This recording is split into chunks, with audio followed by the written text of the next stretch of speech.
Entonces recordemos un poco la anatomía, recordemos cómo se llama todo este segmento de la aorta.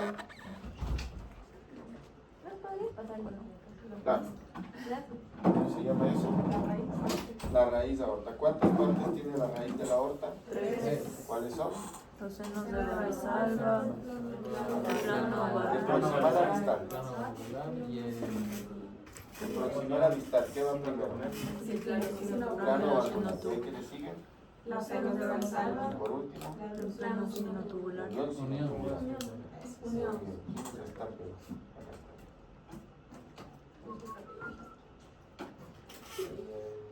Ya, amigo. está. ¿Marco, Claudia o ya les mandan a todos? Ok, por ahí se envía. Muy bien.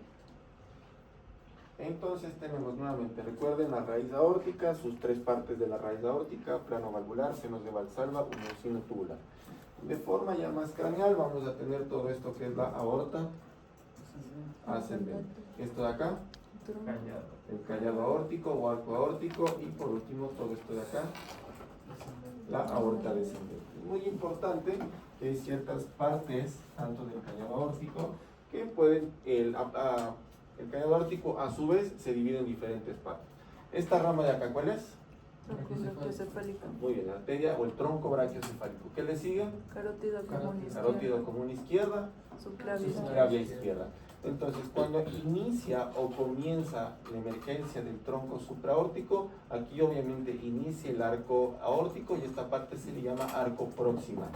¿Ok? Entonces, en el inicio de la emergencia del tronco brachiocefálico le vamos a llamar arco proximal. Entre la carótida común y la subclavia izquierda, más o menos a este nivel, se va a llamar arco distal. ¿Ok? Y en esta parte, si se dan cuenta que hay una como pequeña escotadura, aquí es donde generalmente en un inicio del conducto arterioso, en la vida adulta ya es del ligamento arterioso, y que está más delgado, este es el istmo de la aorta. Entonces, raíz aórtica, aorta ascendente, arco proximal, arco distal, istmo de la aorta. ¿Okay? Y obviamente por último ya tenemos aorta descendente y por debajo del diafragma ya tenemos la aorta abdominal. Cuando hablamos de la aorta abdominal, recordemos que tenemos varias ramas. ¿Recuerdan cuáles son las ramas de la aorta abdominal? ¿Cuáles son las primeras ramas de la aorta abdominal? Tronco celíaco. No. ¿Cuál es el tronco cefálico? Celíaco. Ahí está. Pero antes del tronco celíaco hay dos pequeñas arterias, justo por debajo del diafragma. Las arterias suprarrenales. Las arterias suprarrenales, de ahí sí tenemos el tronco celíaco. ¿Cuáles son las ramas del tronco celíaco? Son tres. Hepática común. La hepática común, ¿cuál más? Esplénica. La esplénica, perfecto. Gástrica izquierda. Y la gástrica izquierda. Muy bien, la hepática común, ¿después de qué se divide? No sé. Tenemos la hepática propia y la gastrodenal. La gastrodenal, ¿después de qué se divide? Gastroepilórica y pancreatodenal superior. Bueno, son las ramas del tronco celíaco. Ligeramente inferior vamos a tener, acá les pongo, ya vamos a tener la arteria mesentérica superior. La arteria mesentérica superior, ¿qué ramas tiene? Tenemos la pancreatodenal inferior, tenemos las ramas renales, iliales, iliocólica, cólica derecha, cólica media, ya la anatomía. Después, a ambos lados de la aorta emergen las arterias renales. Acá tenemos las suprarrenales, si se dan cuenta, tronco celíaco, arterias renales, mesentérica superior. Estas de acá, ¿cuáles van a ser?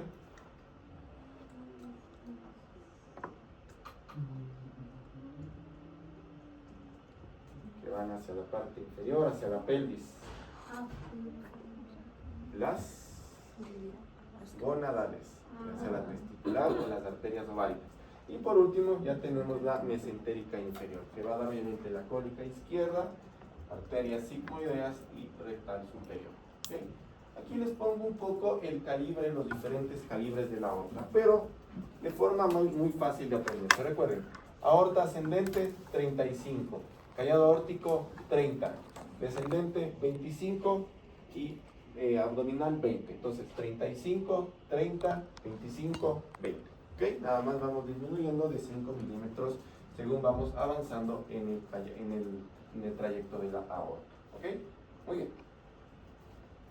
Técnicas de adquisición, esto lo vamos a ver muy rápido, verdad que no tiene mayor importancia, pero así como el corazón tiene sus técnicas de adquisición especiales, la aorta también necesita una técnica de adquisición especial. ¿Por qué? Porque necesitamos que la mayor concentración de contraste se encuentre en la aorta, entonces necesitamos una buena adquisición. Entonces, bolos, hagan de cuenta, inyecto una cantidad mínima de contraste, muy poco contraste, y automáticamente la máquina ya me marca las curvas de atenuación de la arteria pulmonar y de la aorta. Si se dan cuenta, aquí está el tiempo, entonces me dice, mira, más o menos a los 12 segundos se alcanzó la mayor atenuación o mayor densidad de la aorta, entonces a este momento tienes que hacer la adquisición. Inyecto nuevamente contraste y hago a este tiempo, ¿ok? Este es el test bolus. O el bolus tracking es simplemente inyecto contraste y yo, visualmente, yo como médico, empiezo a ver cómo esto se va llenando de contraste y yo mismo activo ya el protocolo o la adquisición. Entonces, bolus se hace más de forma ambulatoria y el bolus tracking es algo más en emergencias. Muy bien.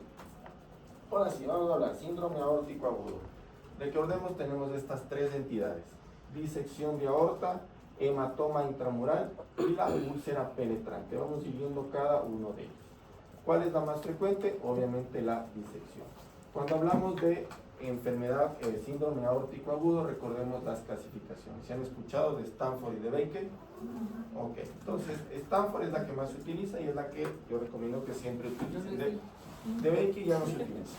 Okay, de Baker ya es una clasificación un poco antigua, no muy práctica. Entonces, Stanford. Entonces, cuando tenemos Stanford A, ¿qué es lo importante del Stanford A? Que involucra aorta ascendente y callado aórtico. Eso es lo que importa. Si hay involucro de la aorta ascendente y callado, listo, es de Stanford A. Si está ya después del callado aórtico, es de Stanford B. ¿Okay? Entonces, ¿qué es lo más importante? Aorta ascendente y callado aórtico. Ahora bien, yo les pregunto, ¿por qué creen o qué relevancia tiene decirle que es tipo A o es tipo B? Tratamiento si es emergente o no. Exactamente. ¿Cuál es de emergente y cuál no es de emergente? El A, exactamente. El A es una emergencia médica que tiene que tratarse de forma inmediata. El tipo B no es como tal una emergencia, lo catalogaríamos más como una urgencia, puede tal vez diferirse un poco el tratamiento, pero el tipo A sí es una emergencia. ¿Por qué? Por el compromiso de la válvula aórtica. Exactamente, ¿y eso qué te puede dar? Insuficiencia cardíaca. ¿Por qué? Porque hay insuficiencia de la válvula aórtica, entonces acumula más sangre. ¿Dónde se acumula la sangre? En el ventrículo. No en el ventrículo. En la aurícula. ¿No? En el ventrículo Ah, claro, en la capa. izquierdo y de regreso al. ¿Cómo? En la media. Obviamente toda la sangre se empieza a acumular en la capa media, pero una vez que esa disección empieza a llegar a la raíz aórtica, ¿hacia dónde se va esa sangre? A los coronarios. ¿No? ¿No? Puede irse a las coronarias, pero más crítico y emergente es al pericardio. Y obviamente te da un taponamiento cardíaco y eso es ya una altísima mortalidad. Obviamente también te puede ir a las coronarias, te puede condicionar infarto de miocardio, obviamente también se pueden ir al cerebro, te pueden dar eventos isquémicos, pero lo más crítico es el tamponamiento cardíaco. Al pericardio. Al pericardio, eso es fulminante. Muy bien, nuevamente Stanford A, Stanford B, por favor, nunca se olviden esto. Vamos a empezar con la disección. Como bien dijeron, es simplemente se rompe la íntima y la sangre empieza a acumularse en la capa media. ¿Cuál es la principal causa de disección y en general de las enfermedades de la aorta? En este caso los eventos agudos es generalmente enfermedad ateromatosa. Y la enfermedad ateromatosa es una condicionante que me puede producir disección. Ahora bien, tenemos la disección, tenemos la ruptura de la íntima, empieza a acumularse sangre en la capa media. Obviamente, ¿qué es lo que vamos a tener? Vamos a tener una doble luz. La luz verdadera, que va a ser todo desde aquí, y una luz falsa. Ahora yo les pregunto, ya en la imagen, acá en tomografía, generalmente siempre va a haber una luz más pequeña y una luz más grande. ¿Cuál es la luz verdadera y cuál es la luz falsa? ¿Cuál es más grande y cuál es más pequeña? ¿Y por qué?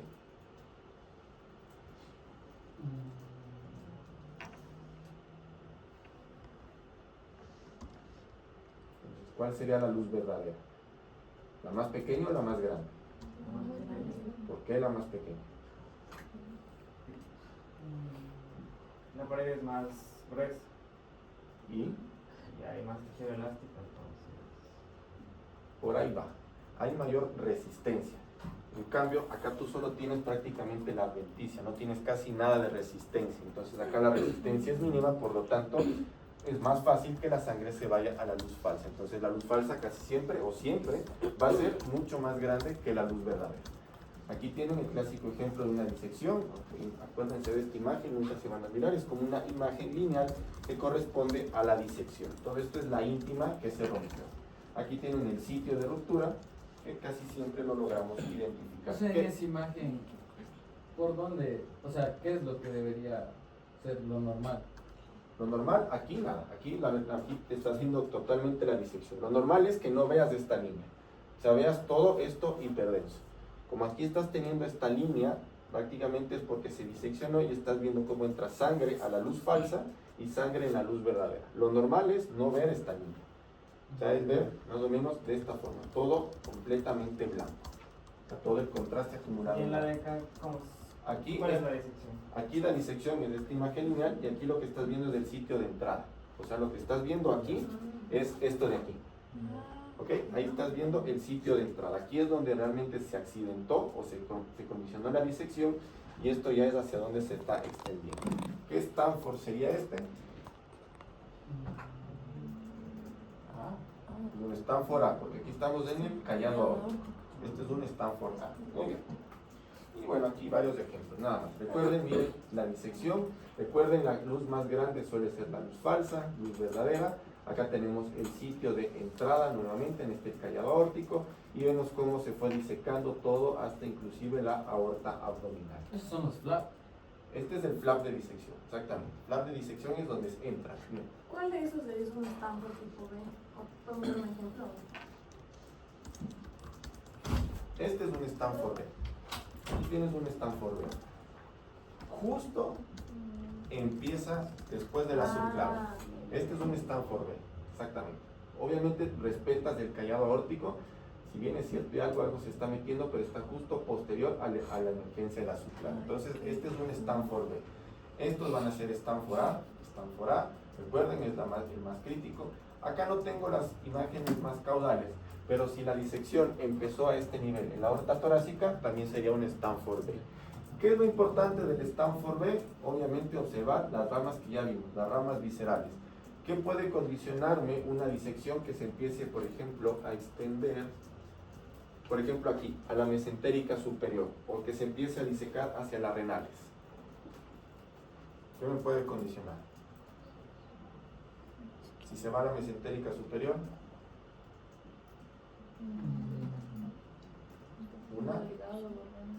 ¿qué le va a dar? Una isquemia mesentérica.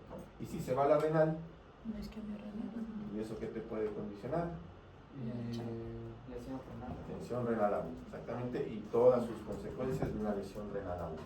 Hacia acá, recuerden, ya viendo la parte superior, aquí estamos viendo troncos supraórticos y vemos cómo también se puede disecar las carótidas. Y esto puede subir a las carótidas internas e inclusive al polígono de Willis. Entonces, la disección puede tener una extensión bastante extensa.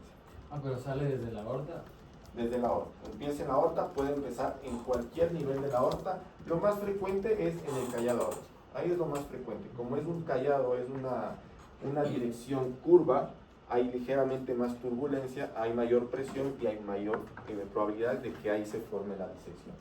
¿Qué te puede condicionar que te dé más una disección? En pacientes hipertensos, principalmente. Y esta es la complicación más temida.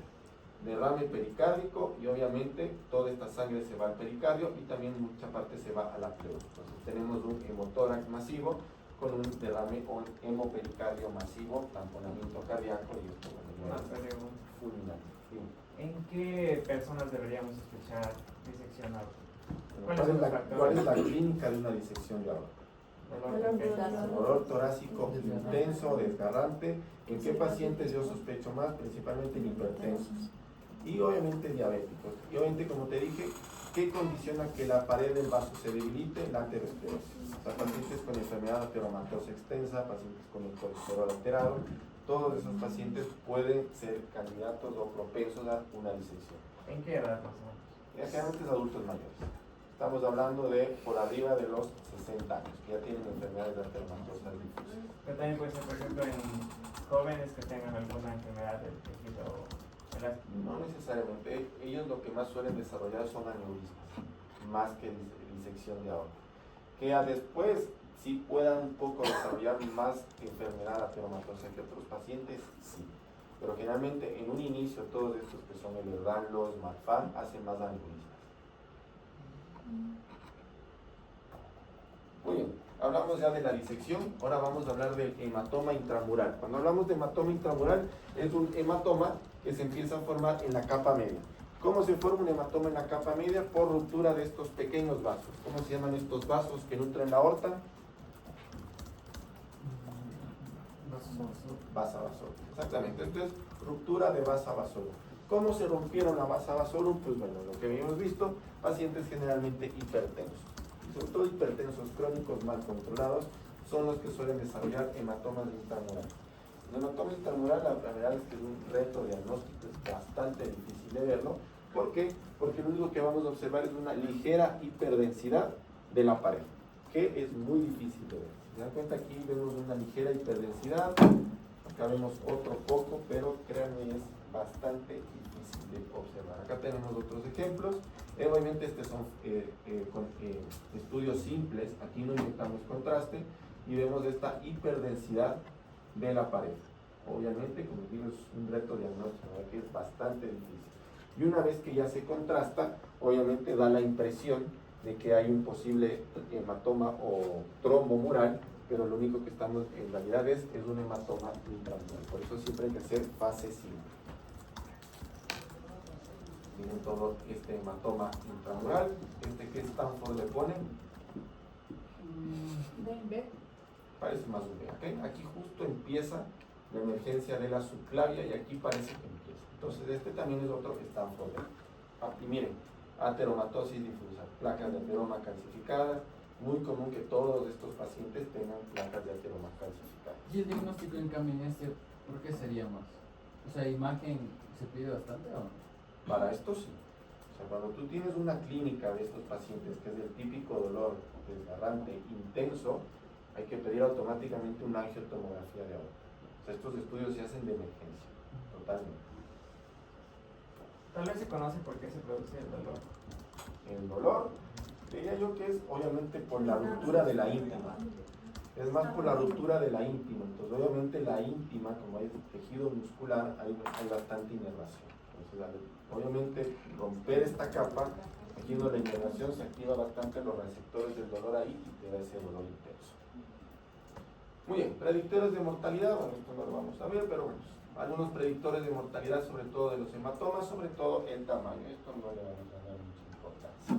Y úlcera penetrante, tenemos la placa, esta se empieza a accidentar, empieza a formarse el trombo, pero como la presión de la aorta es bastante fuerte, obviamente rompe esta placa y se ulcera.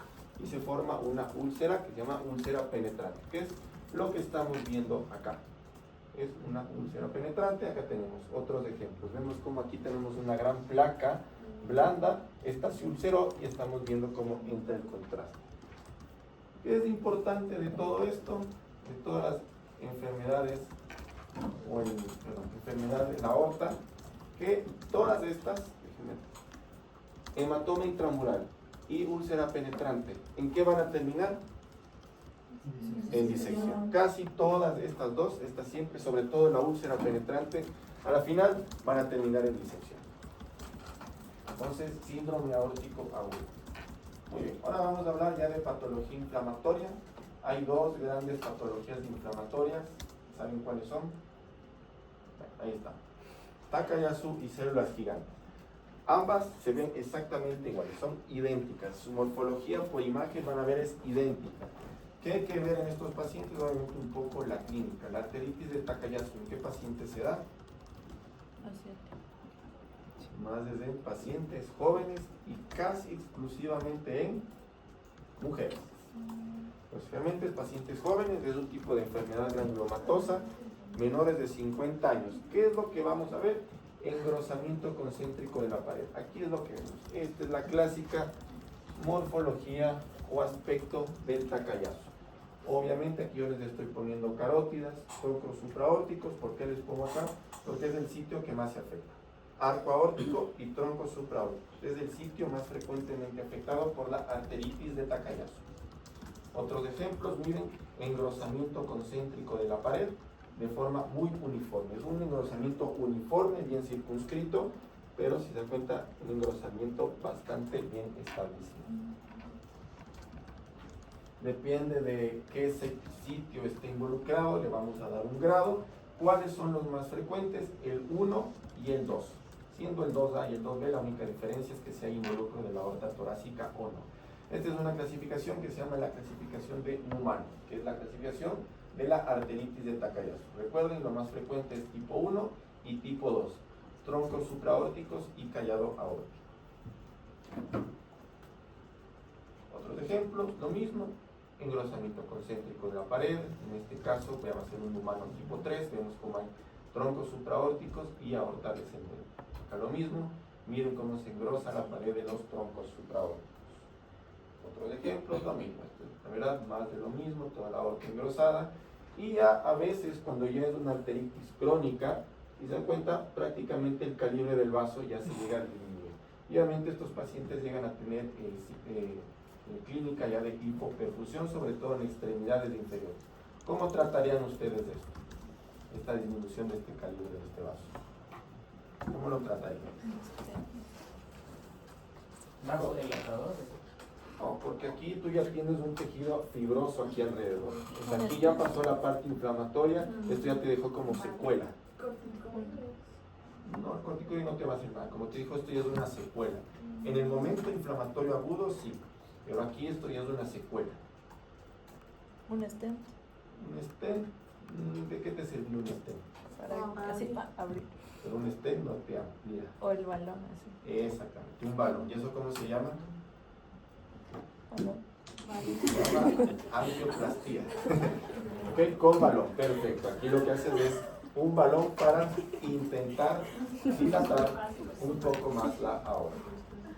Muy bien, entonces Takayasu, recuerden, la morfología es típica, es clásica, engrosamiento concéntrico en la pared. ¿Qué hay que ver en estos pacientes? Los sitios involucrados. Más frecuente, tronco supraórtico. Vamos a hablar ahora de la arteritis de células gigantes. Es exactamente lo mismo, el mismo patrón de engrosamiento es exactamente lo mismo. ¿Qué pasa acá? Que esto se da más a mayores de 50 años. Seguramente han de haber escuchado la arteritis de la temporal, pues no es lo mismo. Así se le llamaba antes, actualmente se le llama arteritis de células gigantes. ¿Cómo se diagnostica una arteritis de células gigantes o de la temporal? Un diagnóstico definitivo.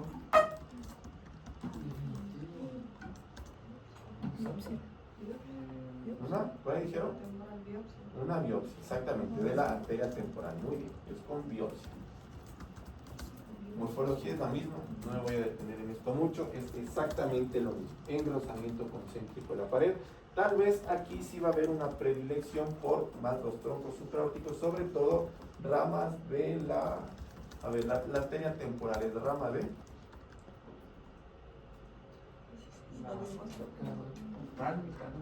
Oftálmica, no, la oftálmica es una rama de la carótida interna a nivel intracraneal. La temporal es una rama distal de qué arteria?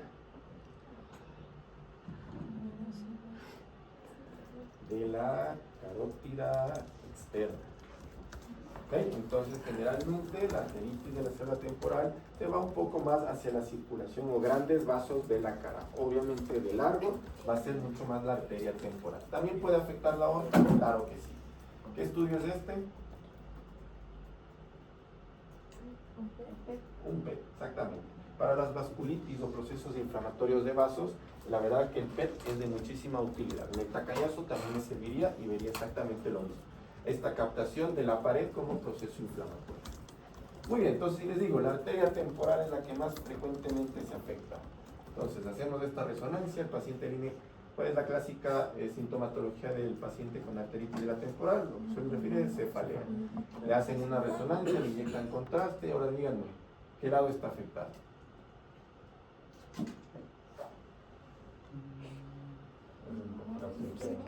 Quedamos sin batería. Entonces, primero, ¿por dónde va la temporal? Primero ubiquémonos. ¿Por dónde va? En relación con el pabellón auricular, ¿por dónde va? ¿Atrás, adelante, arriba, Por abajo? arriba, ¿Por arriba, por acá? por aquí. No, sí, esto es frente. Anterior, justo por acá. De hecho, si ustedes se palpan ahí, van a sentir el pulso de la temporal. ¿Ok? Entonces, por ahí va la temporal. Es justo preauricular. Entonces, ya vimos. Aquí está pabellón auricular. Pabellón auricular. Ahora sí, ¿qué lado está afectado? Lado derecho. Izquierdo o derecho. Es el derecho y es izquierdo nuestro. Izquierdo. Miren esta gran arteria que están viendo acá. Estas son pequeñas venas que acá también se ven, pero esto de acá es una arteria temporal engrosada, bastante inflamada. Eso era lo que estaban viendo, ¿verdad? Obvio. Pero bueno, es una arteria superficial. ¿Qué estudio me va a servir más que una resonancia? Si es superficial. Eco. El eco, exactamente. El eco es muy útil, fácil de hacer y con muy alta sensibilidad y especificidad. ¿Qué es lo que voy a ver? El signo del halo. Toda esta hipoecogenicidad es el proceso inflamatorio de la arteritis de células gigantes. ¿Ok? Entonces, el signo del halo, o de la diana. Toda esta hipoecogenicidad es el proceso inflamatorio. Es muy útil, bastante sensible y también bastante específico. Y se me acabó la batería. Espérenme un rato. Bueno, la interna ¿Cómo era la mnemotecnia, John Paul? tener a los fusileros alemanes o todos morirán. Ya, muchas gracias. La carótida interna, la carótida interna tiene 7 segmentos. ¿Cuáles son los 7 segmentos de la carótida interna? Según la descripción de Confidier. Esas son las ramas de la carótida interna a nivel en el polígono de Willis. Los segmentos. Los segmentos de la carótida interna. ¿Cuál es la...? Igual desde la tiroides. No, del polígono. no. Polígono de Willis es la bifurcación. Ya lo dice el polígono. Un poco más rápido, hasta que se cargue eso. Ya de aneurismas ya no es mucho, así que... 2 minutos de aneurisma. Entonces, tenemos carótida interna. Entonces, obviamente tenemos carótida común. Ahí se divide, recuerden, más o menos a la altura de la tiroides. Se divide y se forman los bulbos carotídeos. Y ahí se divide carótida externa y carótida interna. Generalmente la carótida interna tiene a nivel del cuello un curso vertical y no da ninguna rama. ¿Ok? Entonces, va a ingresar al cráneo, hace una especie de porción más o menos horizontal, entra al cráneo, o sea, aquí ya entra primero, aquí es como el primer foramen, aquí está, todo esto es del peñasco, ¿no? Y aquí ya es otro foramen, que es el foramen lacero. Aquí nuevamente hace, se han de haber visto el famoso sifón carotídeo, y por último ya da sus diferentes ramas. Entonces tenemos el primer segmento, si está a nivel del cuello, ¿cómo se llamará? Cervical, exactamente. Este es el cervical. A nivel del peñasco o del ápex petroso, es la porción petrosa, muy bien. En el foramen lacerum es la porción lacerum. Es esta pequeña parte ascendente. Una vez que ingresa al cráneo por el foramen lacerum, recuerdan, como ustedes no hemos visto todavía endocrino, la carótida interna entra dentro de un seno, tiene un curso dentro de un seno. ¿Saben cuál seno es? Seno venoso. De un seno venoso, ¿cuál? El Cavernoso. Exactamente. Entonces está dentro del seno cavernoso, que es la porción cavernosa. Muy bien. La serum, aquí es la porción cavernosa. Muy bien, acá vamos a tener que justo al lado del seno cavernoso, ¿qué hay en la mitad? Tenemos senos cavernosos, más o menos así. Más o menos así. Y aquí en la mitad, ¿qué hay? ¿Qué hay en la mitad de ambos senos cavernosos? Quiasma. No, ese está acá arriba. Arriba. Acá hay una cosa así. Está medio raro esto. Me olvidé. Hágale como 8. A ver, ¿qué es esto? Una glándula, la hipófisis. Este es el tallo hipoficiario, acá tenemos el hipotálamo y a ambos pisos, por debajo del hipotálamo, aquí tenemos ya las partes del quiasma óptico y los nervios ópticos. Entonces, el seno cavernoso está a ambos lados de la glándula hipófisis. Entonces, todo esto son obviamente como cavernas y justo aquí adentro está la carótida. Entonces, aquí, esto lo estamos viendo en un corte coronal, entonces ingresa al seno cavernoso. ¿Dónde está la glándula hipófisis? En la silla turca. Entonces vamos así más o menos la silla turca.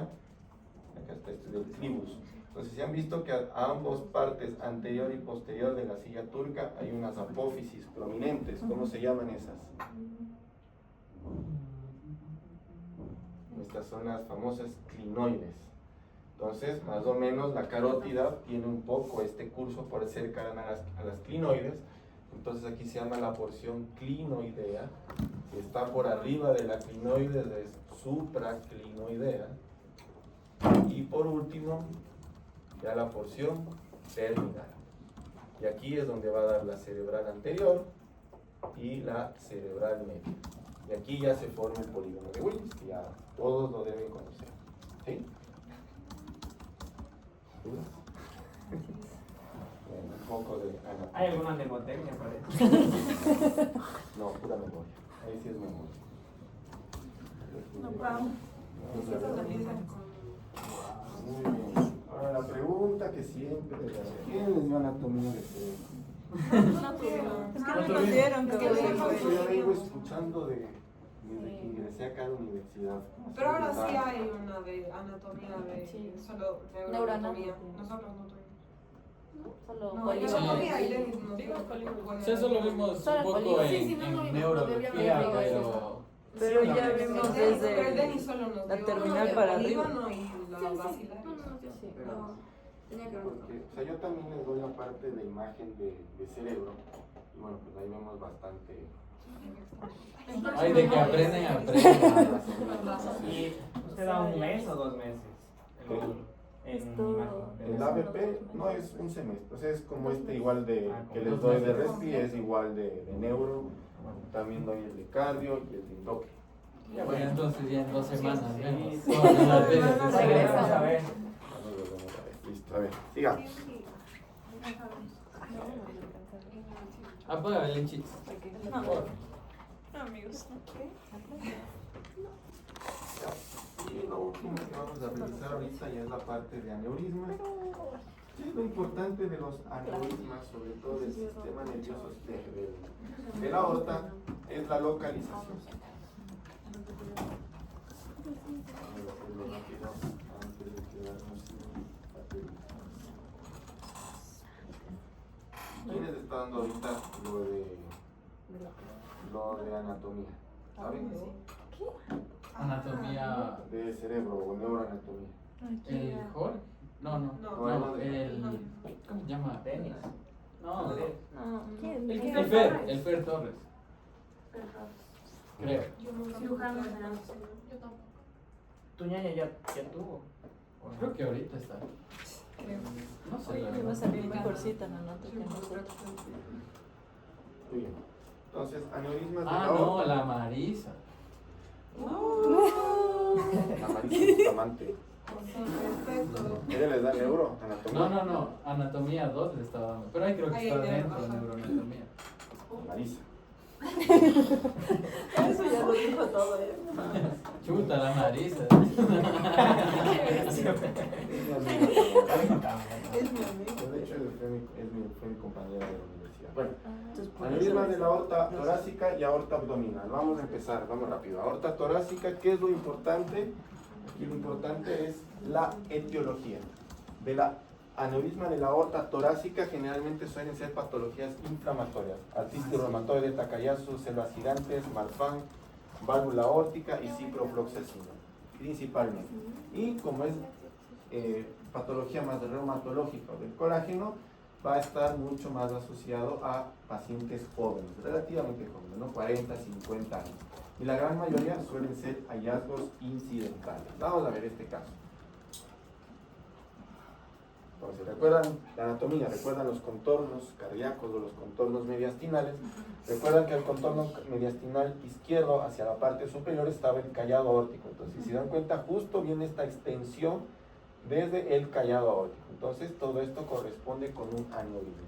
¿Qué más le ven a esta imagen? No sé qué es el corazón. Todo en esta imagen de acá. ¿Qué le ven? Reemplazo de válvula. No. Sí tiene un reemplazo, sí, perdón, sí tiene un reemplazo de válvula, pero un stent. Exactamente, ya tiene un stent. Este paciente ya lo trataron y, bien dicho, tiene un reemplazo valvular y por eso tiene ya los amarres externales. O sea, tiene dos cosas, ¿verdad? O sea, este paciente lo que tuvo era una aorta bivalva. La aorta bivalva le condicionó el aneurisma, entonces le trataron la aorta bivalva y obviamente trataron también el aneurisma.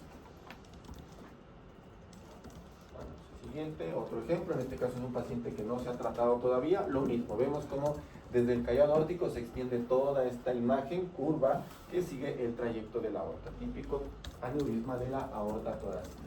A veces puede ser confusorio, podemos tener esto, un diagnóstico diferencial de esto, que se les venga a la mente. Tumor. Un tumor. ¿Tienes la duda diagnóstica que pides?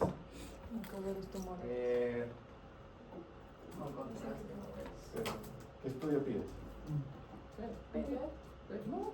Un marcador tumoral. No, TC con contraste. una tomografía contrastada, exactamente. Y ya, ahí la tienes. Tienes un aneurisma de la aorta torácica. En este caso, involucro de la aorta ascendente principalmente. ¿Qué estudio es este de acá?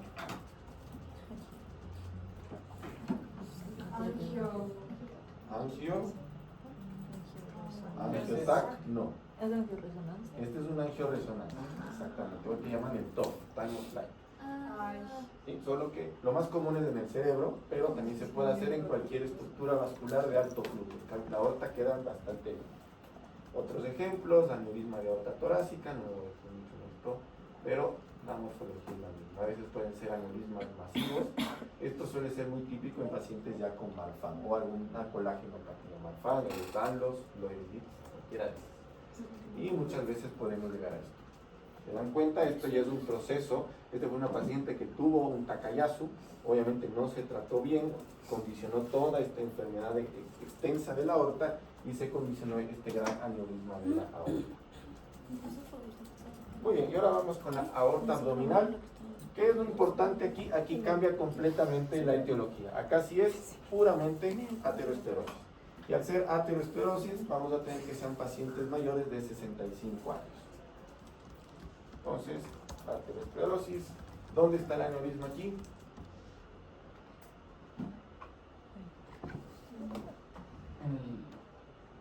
En la cuarta vértebra de arriba abajo.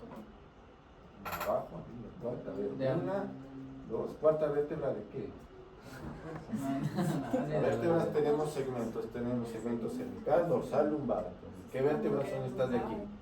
Lumbares. ¿Dónde empieza el segmento lumbar? Obviamente cuando ya no tenemos costillas. Entonces, L1, L2, L3, L4 y L5. Esto está aquí para describirlo, describimos. Se ve una imagen radiopaca a nivel paravertebral del lado izquierdo, que en la lateral, miren cómo se ven todas estas placas de ateroma, todas estas placas calcificadas, y aquí se ve la dilatación.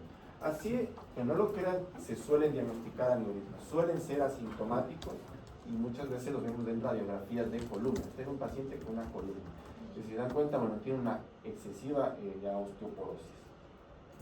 Y bueno, una rectificación y algunas otras cosas más. Hacemos la tomografía y se ve el gran aneurisma. Recuerden, los aneurismas casi siempre están asociados a un trombo mural.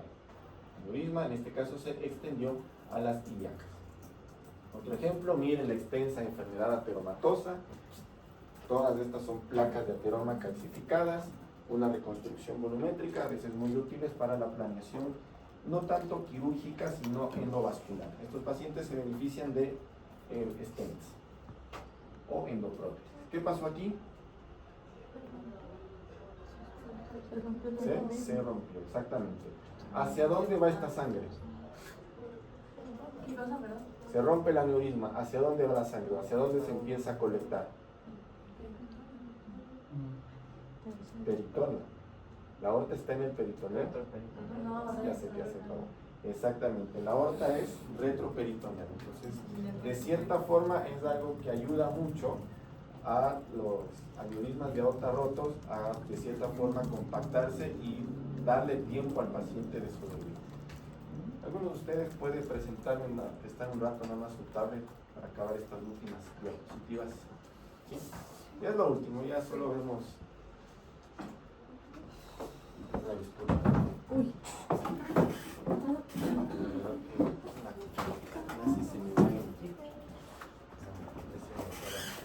Vale, muchísimo.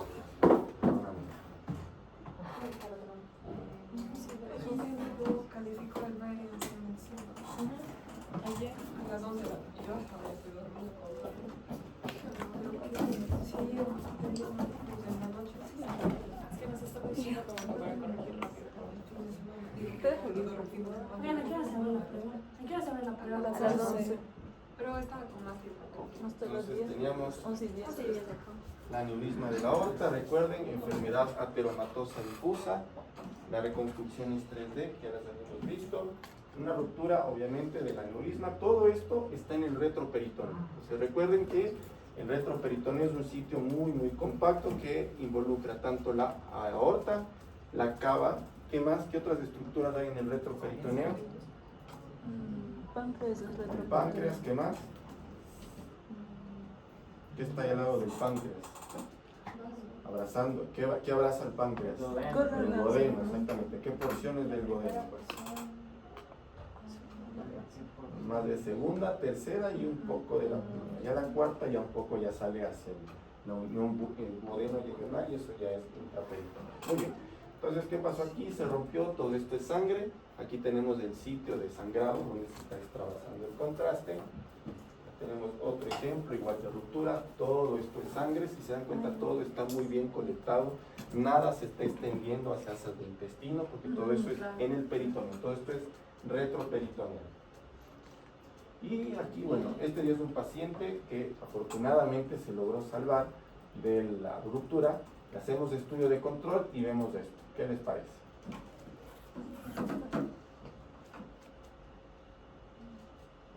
¿Qué estructura es esta?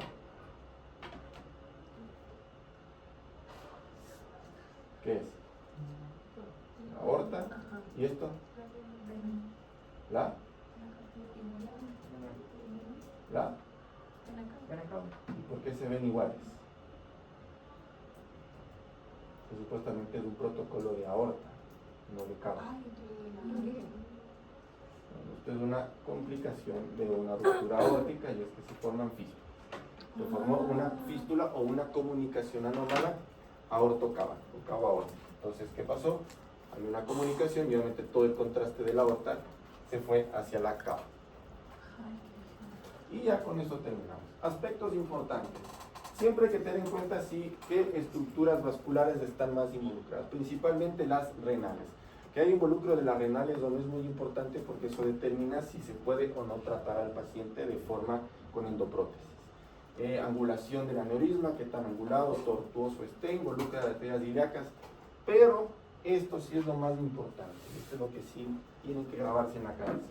Ustedes ven un aneurisma de la aorta en cualquier segmento, tienen que revisar otros lados. ¿Cuál principalmente? Cerebro. Exactamente. Nunca se olvide. Un aneurisma en la aorta, automáticamente hay que revisar si no hay aneurisma en el sistema nervioso central. ¿Listo? ¿Dudas? ¿Preguntas? Terminamos. Estamos. Muchísimas gracias.